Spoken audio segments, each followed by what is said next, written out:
হে ভগবান, বয়স তো অনেক হলো, এবার একটু মুখ তুলে তাকাও। এবার আমি বিয়ে করতে চাই, আমাকে একটা বউ দাও প্লিজ ভগবান, এবার একটা বউ দিয়েই দাও। আর কত রাত একা থাকবো, গানটা আর কতবার শুনবো।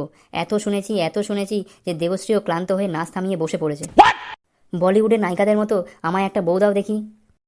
আচ্ছা ঠিক আছে বৎস, তোর প্রার্থনা আমি শুনেছি। তোকে একটা ভালো দেখে বউ দেব। কোনো ক্যাটলগ হবে গুরু, যেটা দেখে আমি বেছে নিতে পারবো? না, ওসব হবে না। তবে তুই যদি হিন্দু হোস তবে দীপিকার মতো বউ পাবি, মুসলিম হলে ক্যাটরিনা, শিখ হলে কিয়ারা, আর খ্রিস্টান হলে জ্যাকলিনের মতো বউ পাবি। আরে বাস, দারুণ তো। নে, এবার তোর নাম বল, সেই অনুযায়ী বউ পাঠাচ্ছি। মানে আমার নাম তো আব্দুল সমীর সিং ডিসুজা। আচ্ছা বেটা, আমার সাথে চালাকি? এই একে রানু মণ্ডলের মতো বউ দিয়ে দে তো। বেশি চালাকি না? নে এবার। এই মেরেছে, এ তো কেস খেয়ে গেলাম।